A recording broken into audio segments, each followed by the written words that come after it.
दोस्तों नमस्कार, स्वागत है आपका परीक्षा खबरी में। आज है 31 मई 2020। आज के करंट अफेयर्स के साथ साथ पिछले 6 दिनों के करंट अफेयर्स को भी हम एक बार फिर से रिवाइज करेंगे इस वीडियो में। चलिए शुरू करते हैं। आज 31 मई है, विश्व तंबाकू दिवस, निषेध दिवस आज के दिन मनाया जाता है। वर्ल्ड नो टोबैको डे आज के दिन मनाया जाता है। WHO के सदस्य देशों ने 1987 से इस दिन को मनाने की शुरुआत की। ध्यातव्य है कि तंबाकू के कारण प्रतिवर्ष लगभग 70 लाख या उससे अधिक लोगों की मृत्यु हो जाती है। तंबाकू से कैंसर जैसी घातक बीमारियां उत्पन्न होती हैं।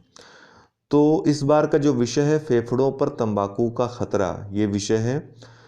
1998 से WHO ने विश्व स्वास्थ्य संगठन ने तंबाकू मुक्त पहल की शुरुआत की थी, पूछ सकता है। और 2003 में WHO framework on tobacco control FCTC ये एक समझौता हुआ था सदस्य देशों में, ताकि तंबाकू के प्रसार को नियमित किया सके, इसके लिए नियम कानून बनाए जा सके। तो WHO की बात करें तो 7 अप्रैल 1948 को इसकी स्थापना हुई थी। संयुक्त राष्ट्र संघ की आनुषंगिक इकाई है, विशिष्ट निकाय है उसका, और इसका जो है मुख्यालय जिनेवा में है, स्विट्जरलैंड में।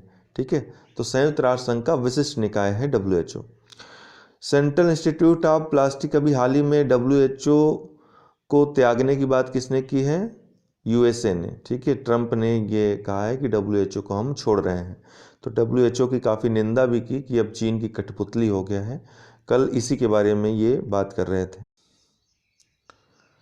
Central institute of plastic engineering का अर्थात CPET का CIPET अब इसका जो होगा नया नाम जो बदल दिया गया है, central institute of petrochemicals engineering and technology होगा। ठीक है, तो CPET पहले भी था, CPET अभी भी फुल फॉर्म चेंज हुआ है, central institute of plastic engineering. अब क्या होगा? Central institute of petrochemicals engineering and technology. आपको बता दूं कि रसायन व उर्वरक मंत्रालय के अंतर्गत कार्य करता है। वर्तमान में कौन है रसायन व उर्वरक मंत्री? डॉक्टर DV सदानंद गौड़ा जी हैं। ध्यातव्य है कि 4 वैश्विक संस्थानों से इसको सहायता प्राप्त होती है। किससे किससे? UNDP से, यूनाइटेड नेशन डेवलपमेंट प्रोग्राम से, Organization of Petroleum Exporting Countries, ठीक है, इनसे, OPEC से, IBRD अर्थात विश्व बैंक से, और यूनिडो अर्थात United Nation Industrial Development Organization. इन चारों संस्थानों से, वैश्विक संस्थानों से CPET को सहायता प्राप्त होती है। ठीक है, तो ये परीक्षा के लिए महत्वपूर्ण है आपके। कल इन चारों संस्थानों के बारे में चर्चा कर देंगे। हालांकि कई बार बता चुके हैं, लेकिन कल चूंकि आज आ गए हैं तो चारों संस्थानों के बारे में कल वाले वीडियो में, परीक्षा खबरी में हम चर्चा कर देंगे। आज का वीडियो साप्ताहिक है, ज़्यादा लंबा नहीं करना है। AR-500C ये चीन का पहला पठार ऑपरेशन केंद्रित हेलीकॉप्टर है, जो कि मानव रहित भी है। तो चीन का पहला पठार ऑपरेशन केंद्रित मानव रहित हेलीकॉप्टर, जो कि आपदा संबंधित या अन्य कभी कोई इमरजेंसी हो गई तो उस समय ऑपरेशन चलाएगा, ऐसा हेलीकॉप्टर चाइना ने ये विकसित किया है। कोंडा पोचाम सागर ये क्या है? तो ये पेयजल भंडारण संयंत्र है, जो कि लोगों को स्वच्छ जल मुहैया कराएगा। और ये कहाँ पर है शुरू किया गया? तेलंगाना में शुरू किया गया है। तो ये पूछ सकता है कोंडा पोचाम सागर किस राज्य से संबंधित है? तो तेलंगाना से। क्या है? पेयजल भंडारण संयंत्र है। सेस्ना कारवान, इसने विश्व का सबसे बड़ा ऑल इलेक्ट्रिक विमान बनाया है।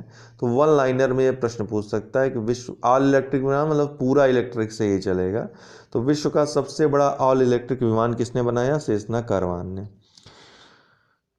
थियरी डेलापोर्ट ये क्या है? विप्रो के पहले गैर भारतीय CEO ये नामित होंगे। थियरी डेलापोर्ट विप्रो जो कि भारत की अग्रणी IT कंपनी है अजीम प्रेमजी की, इसके पहले गैर भारतीय CEO चीफ एग्जीक्यूटिव ऑफिसर ये नामित हुए हैं। थियरी डेलापोर्ट बहुत जल्द ये जिम्मेदारी संभालेंगे, तो पूछ सकता है एग्जाम में।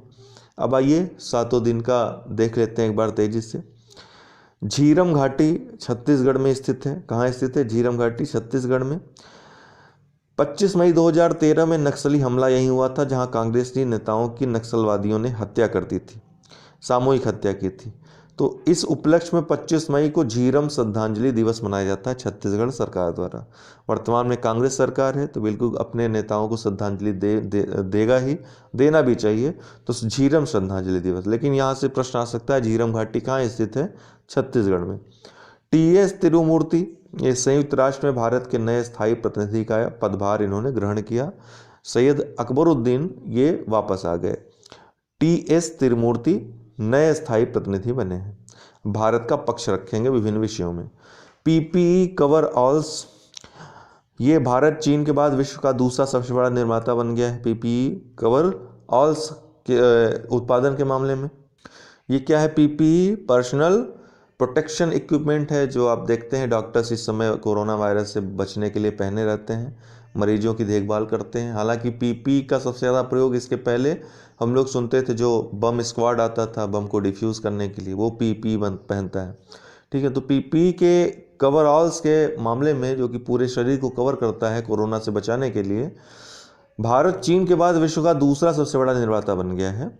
तो भारत ने बहुत जल्द ये उपलब्धि हासिल की है। स्पेस ऑपरेशंस स्क्वाड्रन, ये क्या है? जापानी उपग्रहों को खतरों से बचाने के लिए जापान की पहली बाह्य अंतरिक्ष को समर्पित नई अंतरिक्ष रक्षा इकाई। तो जापानी उपग्रहों को खतरों से बचाने के लिए जापान की पहली बाह्य अंतरिक्ष को समर्पित नई अंतरिक्ष रक्षा इकाई, जिसका नाम है स्पेस ऑपरेशन स्क्वाड्रन, ये जापान ने बनाई है, लॉन्च की है। हॉप ऑन क्या? My adventures on boats train and planes, तो ये पुस्तक है किसकी? रस्किन बॉन्ड की नई पुस्तक है। इनके 86वें जन्मदिन पर ये लॉन्च हुई है। 19 मई 1934 को इनका जन्म हुआ था। तो 19 मई 2020 को ये पुस्तक लॉन्च हुई है। प्रकाशक कौन है? Speaking tiger. रस्किन बॉन्ड के बारे में बता दें तो कसौली हिमाचल प्रदेश में इनका जन्म हुआ था।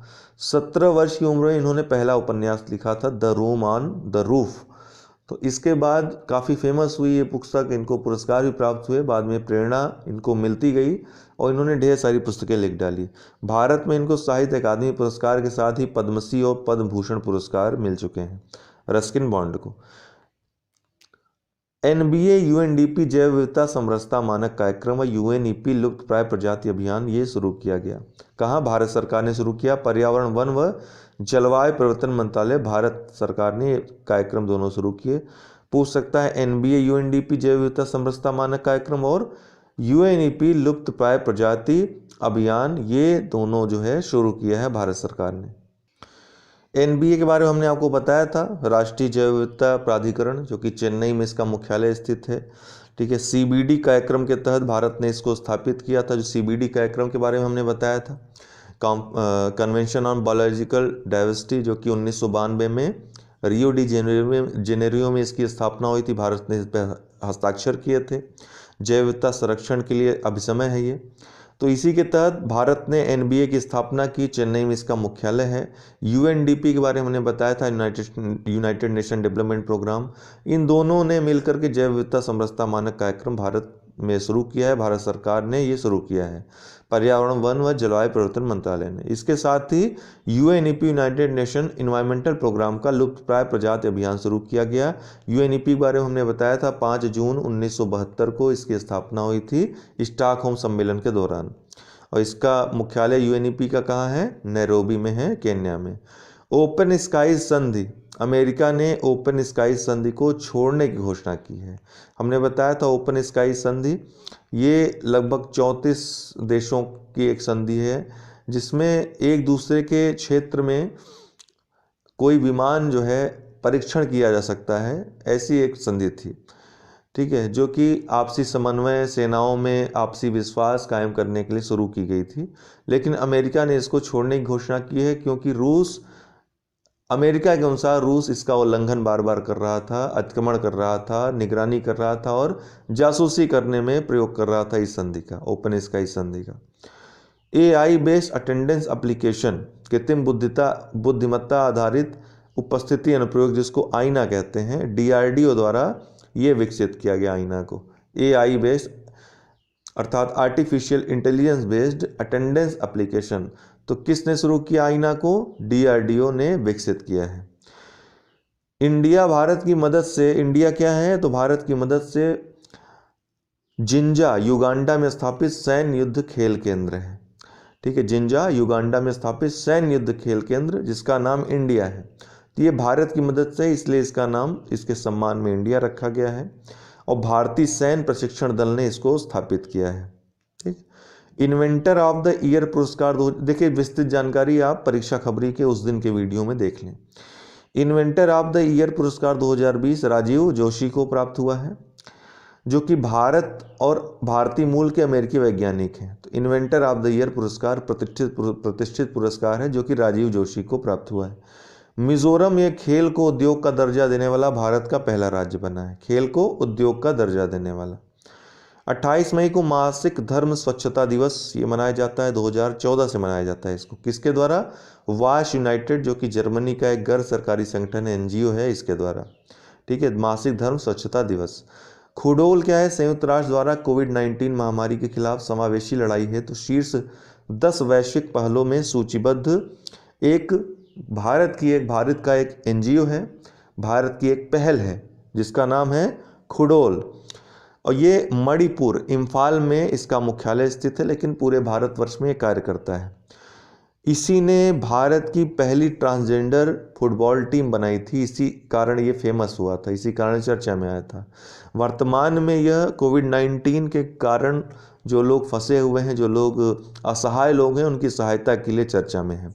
और क्यों चर्चा में आया? क्योंकि संयुक्त राष्ट्र द्वारा इसको कोविड-19 महामारी के खिलाफ समावेशी लड़ाई है, तो शीर्ष 10 वैश्विक पहलों में सूचीबद्ध किया गया है। शीर्ष 10 टॉप 10 वैश्विक पहलों में इसको सूचीबद्ध किया गया है। इसके अलावा ये खुडोल और क्या कार्य करता है? LGBTQI के अलावा अन्य जो समुदाय हैं, अर्थात जो असहाय हैं, उनके लिए भोजन, स्वास्थ्य और स्वच्छता सुनिश्चित करता है। वर्तमान में इसी वजह से कोविड-19 में इसकी सेवा भाव की वजह से ही इसको ये सूचीबद्ध इस 10 वैश्विक पहलों में सूचीबद्ध किया गया है। चंबा की बात करें तो चंबा ये रावी नदी के किनारे स्थित है, हिमाचल प्रदेश में। 440 मीटर लंबी सुरंग का उद्घाटन किया गया चारधाम कनेक्टिविटी प्रोजेक्ट के तहत। तो ये पूछा जा सकता है चंबा के बारे में। UEFA यूरो 2020 ये 55 UEFA जो यूरोपीय जो संघ हैं, यूरोपीय संघों का संघ जिसको कहते हैं, राष्ट्रीय संघों की विशेषता वाली सबसे बड़ी फुटबॉल प्रतियोगिता आयोजित हुई, जिसमें इटली ने सर्बिया को हराकर पहली प्रतियोगिता जीत ली। तो पहली प्रतियोगिता थी, कोविड-19 की वजह से ये आयोजित हुई और किसने जीता? इटली ने सर्बिया को हरा करके। 29 मई अंतर्राष्ट्रीय एवरेस्ट दिवस मनाया जाता है। एवरेस्ट के बारे में हमने पूरी जानकारी आपको इस वीडियो में दी थी, आप अवश्य देखें। 29 मई 1953 को तेंजिंग नॉर्गे और एडमंड हिलेरी ने पहली बार एवरेस्ट पर सफलता पाई थी चढ़ने में। तेंजिंग नॉर्गे नेपाल के नागरिक थे, एडमंड हिलेरी ये न्यूजीलैंड के थे। 2008 में जब मृत्यु होती है तेंजिंग नॉर्गे की, तो नेपाल ने इनके सम्मान में अंतर्राष्ट्रीय एवरेस्ट दिवस मनाने का फैसला किया था। एवरेस्ट के बारे में हमने जानकारी दी थी, हालांकि आपको इसको XV-15 नाम से भी जाना जाता है। जब इसके बारे में अनुसंधान चल रहे थे तो इसको जो है 15 XV के नाम से जाना जाता था, जब नासा इसके बारे में खोज कर रहा था। समुद्र तल से ऊपर पृथ्वी का सबसे ऊंचा पर्वत शिखर है। ठीक है, इसकी जो ऊंचाई है कितनी? 8,848 मीटर है। हालांकि चाइना इस पर आपत्ति करता है, 8,844 मीटर ही मानता है इसका। आधार से चोटी तक अगर ऊंचाई माना जाए तो सबसे ऊंचा पर्वत शिखर है मौना किया, जो कि हवाई द्वीप में है, जिसकी ऊंचाई कितनी है? 10,210 मीटर है। लेकिन समुद्र तल से ऊपर पृथ्वी का सबसे ऊंचा पर्वत शिखर एवरेस्ट है, माउंट एवरेस्ट है, जिसकी ऊंचाई 8,848 मीटर है। नेपाल में इसको सागरमाथा, तिब्बत में चोमोलुंगमा और संस्कृत में इसका जो अर्थ है एवरेस्ट का देवगिरी, संस्कृत में इसको देवगिरी कहते हैं। हालांकि एवरेस्ट किसी व्यक्ति के नाम पर रखा गया है जो कि कभी एवरेस्ट को देखा भी नहीं था। 2 o'clock रूल ये एवरेस्ट से संबंधित है, याद रखिएगा। इसमें यह है कि 2 बजे तक यहाँ पर पहुँचना होता है, एवरेस्ट पर चढ़ाई करनी होती है। अगर नहीं करते हैं तो उसके बाद मौसम बहुत तेज़ी से बदल जाता है और बहुत ही कठिन हो जाता है, जटिल मौसम हो जाता है। द इकोबॉग क्या है? JK रोलिंस की नई पुस्तक है द इकोबॉग। बच्चों के लिए इन्होंने एक और मनोरंजक पुस्तक पेश की है। जेके रॉलिंस कौन है? जिन्होंने हैरी पॉटर लिखा था, उसके लेखक हैं। कैचअप क्या है? फेसबुक ने नई कॉलिंग एप्लीकेशन लॉन्च की जिसका नाम है कैचअप, जिसमें 8 लोगों का समूह एक साथ जो है बात कर सकता है। डब्लू फर्स्ट टेलीस्कोप, ये 2025 में लॉन्च होने वाली नासा की अगली पीढ़ी की दूरबीन है, डब्लू फर्स्ट टेलीस्कोप। अब इसका जो नया नाम होगा नैन्सी ग्रेस रोमन टेलीस्कोप होगा। नैन्सी ग्रेस रोमन कौन है? नासा की पहली प्रमुख खगोल शास्त्री जिन्होंने दूरबीनों के विकास में अहम योगदान दिया था। इन्हीं के सम्मान में रोमन टेलीस्कोप या नैन्सी ग्रेस रोमन टेलीस्कोप इसका नाम होगा। 30 मई को हिंदी पत्रकारिता दिवस मनाया जाता है। किस उपलक्ष्य में? 30 मई 1826 को कलकत्ता से प्रथम हिंदी समाचार पत्र भारत का ये प्रकाशित हुआ था। साप्ताहिक था जिसका नाम था उदंत मार्तंड। किसने इसको शुरू किया था? पंडित जुगल किशोर शुक्ल ने, जो कि कानपुर के नागरिक थे, कानपुर के रहने वाले थे। हालांकि 1-1.5 वर्ष में ही आर्थिक तंगी की वजह से इसको बंद करना पड़ा। ठीक है ना, इसको बंद करना पड़ा। वित्तीय स्थिरता व विकास परिषद FSDC 22वीं बैठक का आयोजन FSDC का आयोजित हुआ। आपको बताया था हमने इसके संरचना के बारे में। वित्तीय स्थिरता व विकास परिषद 2010 में इसकी स्थापना हुई और वित्त मंत्री इसके अध्यक्ष होते हैं। और कौन कौन इसमें शामिल होता है? RBI गवर्नर, वित्त सचिव, आर्थिक मामलों के जो सलाहकार हैं, इसके अलावा IRDA, PFRDA, सेबी आदि के जो अध्यक्ष होते हैं सब इसमें शामिल होते हैं। मार्कोस ट्राइजो ब्राजील के ये नागरिक हैं। न्यू डेवलपमेंट बैंक के नए अध्यक्ष के रूप में चुने गए हैं। इसके पहले कौन था अध्यक्ष? KV कामत थे, भारत के थे, पहले अध्यक्ष थे। मार्कोस ट्राइजो अब दूसरे अध्यक्ष होंगे NDB के। न्यू डेवलपमेंट बैंक ब्रिक्स देशों का बैंक है, जो कि शंघाई में इसका मुख्यालय है। और फोर्टालेजा में 2014 में इसकी स्थापना हुई थी, ब्राज़ील में जो सम्मेलन हुआ था ब्रिक्स देशों का। ब्रिक्स की स्थापना 2009 में हुई थी। 2010 में इसमें जब साउथ अफ्रीका शामिल हो गया तो ब्रिक्स से इसका नाम बदलकर ब्रिक्स हो गया था। पहला जो सम्मेलन हुआ था 2009 में येकातेरिनबर्ग रसिया में हुआ था। पहला सम्मेलन भारत में ब्रिक्स का कब हुआ था? 2012 में हुआ था। उसी में निर्णय लिया गया था न्यू डेवलपमेंट बैंक का। वो चौथा सम्मेलन था ब्रिक्स का। उपाध्यक्ष के रूप में भारत के अनिल किशोर इसमें जो है नियुक्त हुए हैं। R श्रीलेखा केरल की पहली महिला DGP बनी है, याद रखिएगा।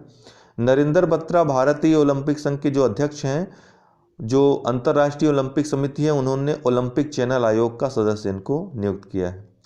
मेजर सुमन गवानी जो कि भारत की हैं और कमांडर KMD कास्त्रो जो कि ब्राज़ील की हैं, इन दोनों लोगों को संयुक्त राष्ट्र सैन्य gender advocate of the year पुरस्कार प्रदान किया गया है। #सेफ होम ये अभियान है। किसका अभियान है? 3 संस्थाओं का, FIFA, WHO और यूरोपियन कमीशन का। इन तीनों का अभियान है। घरेलू हिंसा से महिलाओं और बच्चों की सुरक्षा हेतु है। तो कोविड-19 अगर पूछेगा तो वो गलत हो जाएगा। घरेलू हिंसा से महिलाओं और बच्चों की सुरक्षा हेतु #सेफ होम ये अभियान शुरू किया गया है।